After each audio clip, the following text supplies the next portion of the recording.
Hello, welcome everyone to the Marijuana Regulatory Agency's Social Equity Outreach Program. I'm Executive Director Andrew Brisboe, and we're happy that we can provide this content to you as part of our implementation of the Michigan Regulation and Taxation of Marijuana Act. We have a requirement to implement a program to provide opportunities for individuals from communities disproportionately impacted by marijuana prohibition and enforcement to get into this industry in order to positively impact those communities.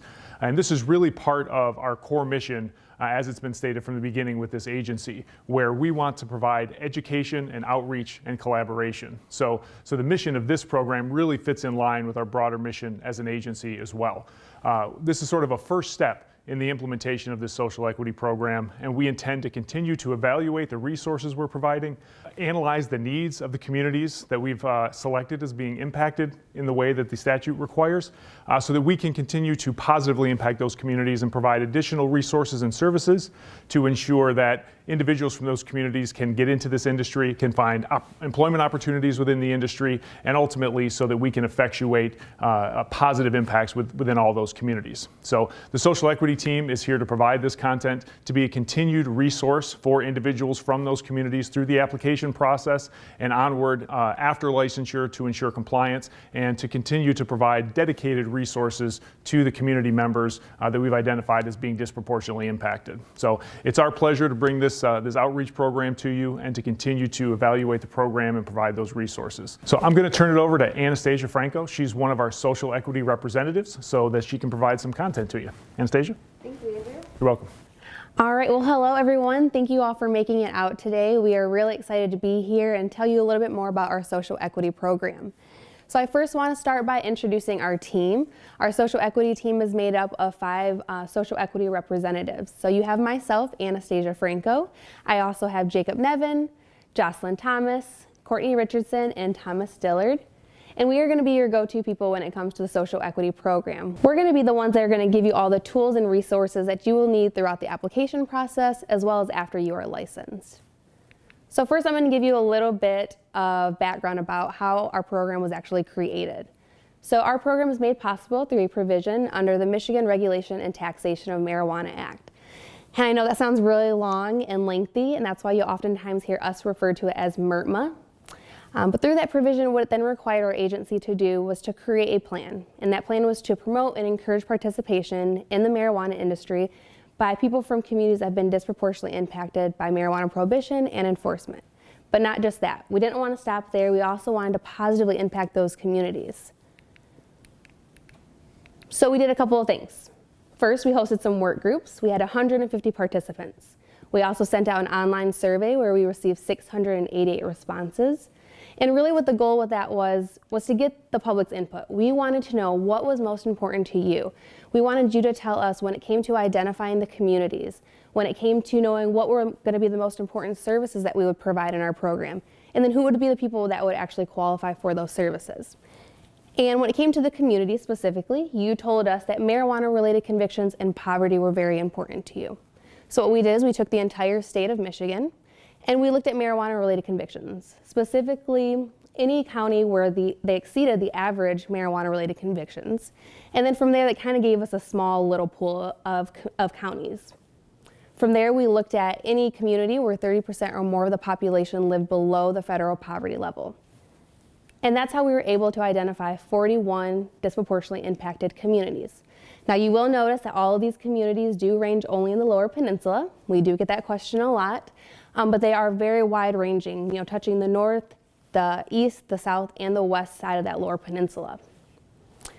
But we also get the question of, how are you going to determine our residency? How are you going to know where I live, or how will I qualify for that residency within the program? Well, we're going to look at kind of your mailing address.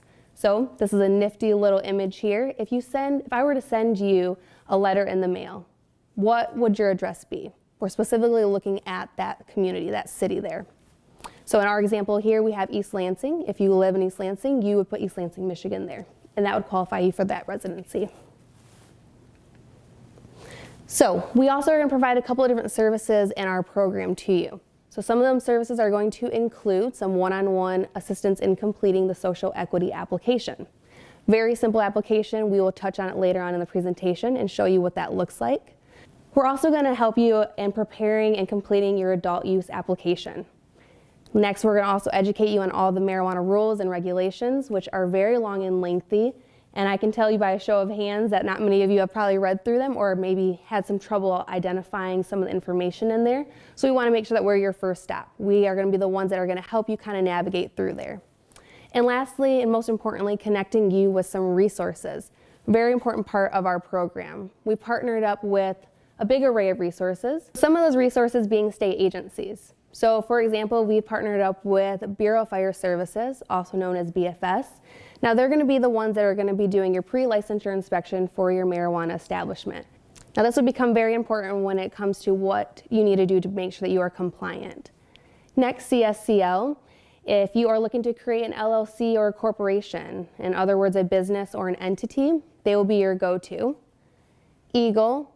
Most people don't know who they are, what they do. So kind of to give you an idea, they're going to be the ones that are making sure you're staying compliant with environmental laws. Myosha is next. We have worked with them. We want to make sure that everybody in your marijuana establishment are safe, making sure that they are following those work safety laws. Treasury, tax requirements. We get lots of questions about how to pay your taxes, how to stay tax compliant. So we brought them on so you can ask them all those questions. And last but not least, we know that everybody likes to get paid. So we have made sure to partner up with Wage and Hour. They'll talk to you about all those worker compensation and wage benefits. But outside of just the state agencies, we've also partnered up with some other resources. Now they're going to include some insurance companies, some attorneys, accountants, and small business consultants. Essentially what we really wanted to do was we wanted to get a group of resources that were going to help you through a different process that you are in that application process, and then once you're actually licensed. But what I'm most excited about are the people that we've partnered up with that are licensed medical marijuana businesses. Now these people have actually gone through the application process. They know what that's like, and they're currently licensed right now. So they're going to be a great asset to you when it comes to answering all those questions or obstacles that maybe they had to overcome. So we're really excited to kind of introduce all of these resources, all of our services to you. So I'm now going to pass it over to Thomas, who's going to talk about some more exciting things about our program. Today I'll be talking about our social equity application and the different fee reduction benefits that are available to you as a participant in our social equity program. So if you're interested in our social equity program or becoming a licensee under adult use, which is sometimes referred to as recreational, then you'll want to first submit a social equity application. Our social equity application is going to be used to determine, one, that you're eligible to participate in the program, and two, it'll let you know how much your application fees, initial licensure fees, and renewal fees can possibly be reduced. And again, we recommend that you complete this social equity application before you apply for an adult use license, and now we'll tell you why that is. Fee reductions. One of the important benefits of our social equity program are the different fee reductions that are available to you. And these apply to all of your fees, including your $6,000 adult use application fee, your initial licensure fees, which we'll talk about in much further detail a bit later, and also your renewal fees. And the criteria to receive these fee reductions include meeting a residency requirement, having had a marijuana-related conviction, or having been a registered primary caregiver. And now we'll talk more about that residency requirement now. Now, in order to participate in our social equity program, you have to be a resident of one of our 41 disproportionately impacted communities for the last 5 consecutive years. You have to also have a commitment to operate your marijuana establishment within one of those disproportionately impacted communities.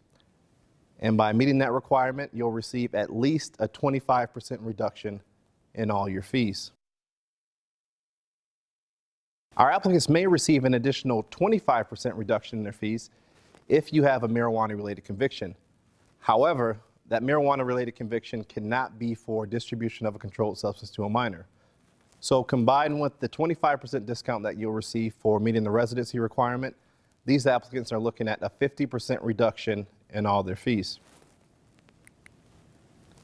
Our applicants may receive an additional 10% reduction in their fees if you've been a registered primary caregiver for at least 2 years between the years of 2008 and 2017. So these applicants, combined with the 25% reduction that you'll receive for qualifying for the program and meeting that residency requirement, will receive a 35% reduction in all their fees. And here we have the 3 criteria that's available through our social equity program that will result in you receiving fee reductions. And that includes the 25% reduction for meeting the residency requirement. And again, that is required to participate in our social equity program. But then after that requirement's been met, you then become eligible for the 2 optional discounts, the 25% reduction for having had the marijuana-related conviction and the 10% for having been a registered primary caregiver. So you have a potential of receiving up to 60% off of all your fees, which again highlights the importance as to why you want to submit your social equity application before you submit your adult use application, so that you know how much all your fees will be reduced beforehand. When you submit your adult use application, you'll most likely be doing so as an entity. And when you apply as an entity, qualifying individuals will have to have majority ownership, which is greater than 50%, in order for your entity to receive any of the benefits from our social equity program. And what we've done is we put together some examples to help you understand if your entity will be able to receive those benefits and what that may look like. So we'll start with a fictitious company, ABC LLC, who has 4 owners who each own 25% of the company. Anastasia and Jacob, pictured up top, both meet the residency requirement and also have a commitment to operate their marijuana establishment within a disproportionately impacted community. This makes them qualifying individuals. However, because combined, Anastasia and Jacob only have 50% ownership, which is not majority ownership, which is greater than 50%, ABC LLC would not receive any fee reductions. However, in this next scenario, let's say that Anastasia and Jacob still meet the residency requirement, and they both still have a commitment to operate their marijuana establishment within a disproportionately impacted community, so they're still qualifying individuals. But now we'll say that Anastasia owns 40% of the company, and Jacob owns 30% of the company, a combined 70% ownership. So now they have majority ownership, and ABC LLC would receive a 25% reduction in all of its fees. And we'll take that a step further and say that Anastasia has a marijuana-related conviction. However, because Anastasia's ownership alone does not represent majority ownership, because remember in this scenario she only owns 40% of the company, ABC LLC would not receive the additional 25% reduction for Anastasia's marijuana-related conviction. But if we were to change that ownership percentage now and say that Anastasia owns 61% of the company, she now has majority ownership by herself. So ABC LLC would receive a 50% reduction in all its fees, including the 25% reduction for meeting the residency requirement and the additional 25% reduction for Anastasia's marijuana-related conviction. And though entities are able to receive the benefits of our social equity program, when you submit your social equity application, that will actually be done by individuals. So when the individual submits their social equity application, you'll need to provide us with supporting documentation that will confirm that you've met the residency requirement, and then if applicable, confirms your marijuana-related conviction and also your registered primary caregiver status. And what we've listed here is examples of documents that we can accept that will confirm that you've met the 5-year residency requirement, and these include but are not limited to your W-2 forms, your mortgages, deeds, property tax documents, your lease or rental agreements, or your utility bill statements. And when we say included but not limited to, that means that we can accept any combination of these documents or any additional documents that you may have that aren't listed here, but still confirm that that residency requirement has been met. The documents that you provide us to confirm your marijuana-related conviction will need to include your name, your date of birth, the marijuana-related conviction, and the date of that conviction. And lastly, you may need to provide us with documents that confirm your registered primary caregiver status. And again, that's for at least 2 years between the years of 2008 and 2017. To confirm your registered primary caregiver status, again, for at least 2 years between the years of 2008 and 2017, we have a release form available that you'll have to have notarized and actually signed in the presence of a notary, and then we'll need to receive that actual copy of the release form. So at this point, I'm going to introduce Courtney, and she's going to actually walk through our social equity application step by step and let you see what that looks like in detail. Thank you, Thomas. You're welcome. All right, so this morning I am actually going to walk you through what the social equity application actually looks like. And as you can see, we did fill it out so you know exactly what a complete application will look like. So the first part of the application, we just want to capture some of your contact information. So your name, your email address, phone number, date of birth, social security number, and your address. Next, we have listed all of the disproportionately impacted communities. So we just want you to select where you've lived for the last 5 consecutive years. With that commitment to operate, we do ask if you plan to operate in the community that you selected above. If not, that's absolutely okay. You just want to make sure on that line that you put the community that you do intend to operate, as long as it's one of those disproportionately impacted communities. Next, you would like to select all that apply to you.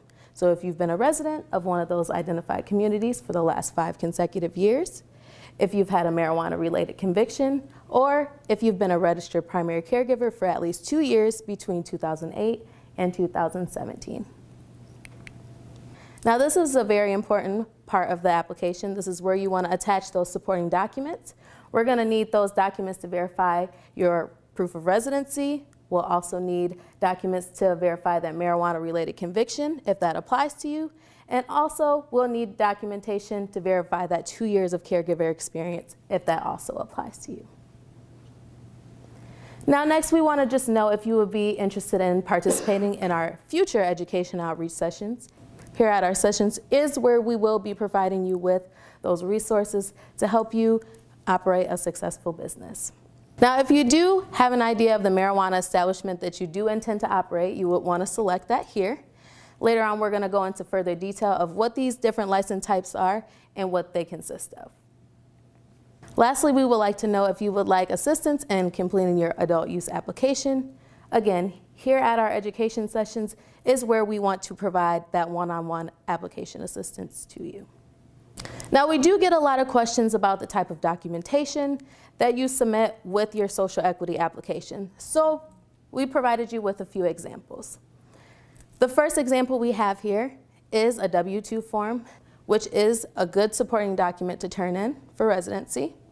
It provides us with your name, your address, and also the year that this took place. Another good supporting document would be your mortgage statement. Now, this also does provide us with your name, your address, the statement date, and it also gives us the property address. Oftentimes, we do get supporting documents such as lease agreements. Now, with this document, we are still able to verify your name, your address, and also the date. Another residency document that you can turn in is a utility bill. Now, with this one, we are still able to capture your name, your address, and the date. Now, what if you don't have any of these documents? That is okay. We will work with you.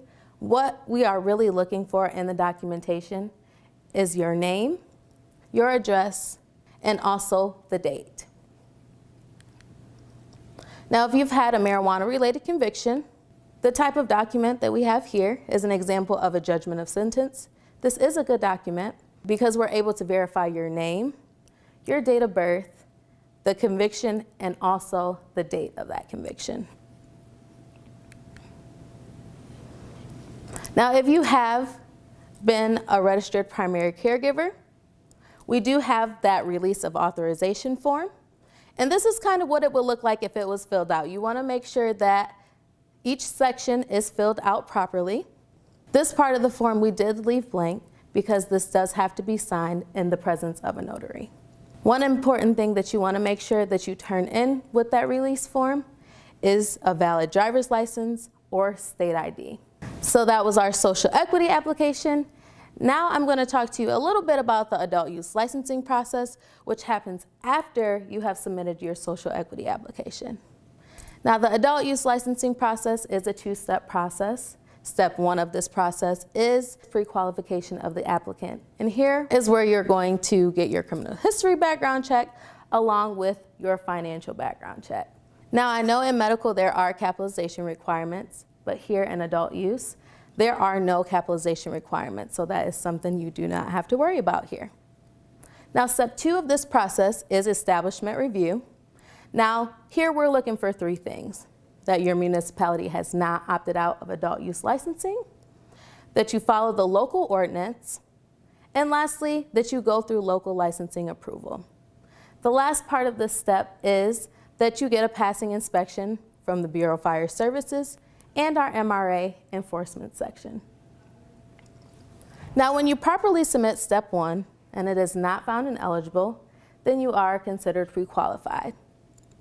When you properly submit step 2 and it is not found ineligible and you receive that passing inspection from the agency, you are issued a license. Now, we do like to remind everyone that you should not submit step 2 until your proposed establishment is ready for that review, because you only have 60 days to receive the passing inspection from the agency or your application will be denied. Now, I'd like to bring up Jacob, who's going to go into further detail about those different licensing types. All right, thank you, Courtney. So I know Courtney's excited about the adult use licensing process, but what gets me out of bed in the morning is all these license types that are available in the adult use program. There's 12 of them altogether. Don't worry, I counted them for you. And we're going to get into each of them. But it might be worth noting that there are some similarities and differences between the medical marijuana facilities, you may remember, and these adult use establishments. The first thing that's really worth noting is that some of these licenses are only available to those that have a medical marijuana facility license. But that's just for the first 2 years. The requirement comes from MRA, and then after that, they'll be available to all Michigan residents. But for now, let's start with the licenses that are available to all Michigan residents. So let's start with the grower Class A. It's the beginning of the supply chain. And a grower cultivates marijuana and sells or transfers that marijuana to other marijuana establishments. And here in adult use, like in medical, there's Class A, there's Class B, and Class C. But a difference that you'll note between medical and adult use is the total plant count for each of these classes. Here in adult use, it's 100 marijuana plants, but in medical, it's 500 marijuana plants. Here, a grower Class A has an initial licensure fee of $4,000. Now, earlier Thomas was talking to you about fee reductions, and we want to break this down with the grower Class A license just to give you an idea of what the fee reductions look like. So we're starting with that $4,000 initial licensure fee. When you qualify for the program by meeting that residency requirement and having that commitment to operate in one of the communities, that's a 25% fee reduction, which is $1,000 off of that fee. That brings you down to $3,000. But let's also say that you have a marijuana-related conviction. That's another 25%, another $1,000. So now we're looking at $2,000. But let's also say that you were registered as a primary caregiver for those 2 years between 2008 and 2017. That's another 10%, another $400. Now that brings it down to $1,600 for that initial licensure fee. We're not going to break down the arithmetic for each of the licenses because frankly that would take forever. But with each of these licenses, we'll display at the end of every slide what that fee reduction looks like with a 60% fee reduction to give you an idea of the range of fee reductions that are available in this program. So the next license we have is a microbusiness. Microbusiness has a total plant count of 150 plants. They cultivate and grow the marijuana as well, but they also process and package marijuana and sell or transfer that marijuana to individuals 21 years of age or older or to marijuana safety compliance facilities, which we'll talk about in just a second. But they don't transfer their marijuana to other marijuana establishments. Now, the microbusiness is not entirely on its own because it can receive seeds, tissue cultures, and clones from other growers. The microbusiness has an initial licensure fee of $8,000. Social equity applicants, though, may pay as low as $3,200 for this license. Now, we often get asked about incompatible license types. Can I have this license with this license or this license with that license? And I think it's really important to focus on 3 licenses in particular when asking this question, and that's the microbusiness, the secure transporter, and the safety compliance facility. Now, with the microbusiness, this license cannot be held with a grower, processor, retailer, safety compliance facility, or secure transporter. It's also worth noting that you can only have one microbusiness at a time. Next, we have the safety compliance facility. Now, this tests marijuana. It certifies its potency. It also makes sure that the marijuana is free of any contaminants. Here in adult use, the safety compliance facility has the same testing standards as one on the medical side. The initial licensure fee for a safety compliance facility is $25,000. Social equity applicants may pay as low as $10,000 for this license. And again, safety compliance facilities are one of those 3 licenses that you got to look out for when you're thinking about incompatible license types.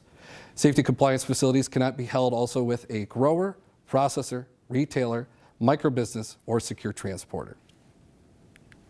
Next, we have the designated consumption establishment. This is one of our new licenses that came out in the rules that were published in early July. A designated consumption establishment is a commercial space licensed by this agency where adults 21 years of age or older may consume marijuana on those licensed premises. The designated consumption establishment has an initial licensure fee of $1,000. Social equity applicants may pay as low as $400 for this license. Next, we have another new license that comes from our rules. This is the Marijuana Event Organizer, and this is a pretty straightforward license. The Marijuana Event Organizer is a person licensed to apply for a temporary marijuana event. So to make this clear, if you want to have a temporary marijuana event, you first become a Marijuana Event Organizer. The Marijuana Event Organizer has an initial licensure fee of $1,000. Social equity applicants may pay as low as $400 for this license, which of course brings us to the temporary marijuana event. Again, this is that license held by a marijuana event organizer, and that's for an event where the on-site sale or consumption of marijuana products, or both, are authorized by this agency during the dates and at the location indicated on the state license. Now, one thing that makes this license unique is how its fees are structured, because this license can have two fees. The first being $500 per day. A temporary marijuana event can last anywhere between 1 day and 1 week. And the other is $500 per licensee authorized to sell marijuana at the event. Social equity applicants, however, may pay as low as $200 per day and $200 per licensee authorized to sell at the event. So earlier I mentioned that there are some licenses that require that you have a medical marijuana facility before you apply for that license. We have those listed here. And again, we're going to be starting with the growers, but this time we're looking at the other classes. We're looking at grower class B, which has a total plant count of 500 plants. Class C has a total plant count of 2,000 marijuana plants. The excess marijuana grower license also has a 2,000 plant count, but it first requires that you have 5 grower class C licenses before you apply for that license. Class B grower has an initial licensure fee of $8,000. Social equity applicants may pay as low as $3,200 for that license. And the Class C and excess marijuana grower licenses both have an initial licensure fee of $40,000. Social equity applicants may pay as low as $16,000 for those licenses. Next, we have the processor, and a processor operates the same way in adult use as it does in medical. The processor obtains its marijuana from growers or other processors. It processes and packages the marijuana, and then it sells or transfers that marijuana to other processors or to retailers. Processor has an initial licensure fee of $40,000. Social equity applicants, though, may pay as low as $16,000 for that license. Next, we have the retailer, which is the consumer-facing side of this industry. So they obtain their marijuana from growers and processors, and then they sell or transfer that marijuana to individuals 21 years of age or older. The initial licensure fee for a retailer is $25,000. Social equity applicants may pay as low as $10,000 for that license. Then finally, we have the secure transporter. Secure transporters obtain their marijuana from other marijuana establishments, and then they transport that marijuana to another marijuana establishment. So when a grower needs to sell its marijuana to a processor on the other side of the state, who are they going to call? Secure transporter. That's right, secure transporters. So they have an initial licensure fee of $25,000. Social equity applicants, though, may pay as low as $10,000 for that license. Again, there are those 3 licenses that are most commonly incompatible with other licenses: the microbusiness, the safety compliance facility, and the secure transporter. The secure transporter cannot be held with a grower, a processor, retailer, microbusiness, or safety compliance facility. And I know that we said a lot of license types, a lot of fees, a lot of reduced fees, and even a lot of total plant count, so we made sure this was all in one spot for you here on this slide. And you can find more information available on our website. It's michigan.gov/MRA. We have a lot of resources there, but even after reviewing our resources, you may still have some questions. So please feel free to contact us anytime. Our email address is mra-socialequity@michigan.gov. And Anastasia, who you saw earlier, does a killer job running our social media. So please follow us on Instagram and Facebook. It's a great way to stay up to date with our agency and our program, and it's also our fastest way to reach you with any updates that you may be interested in. Thank you very much for your time. We really appreciate it.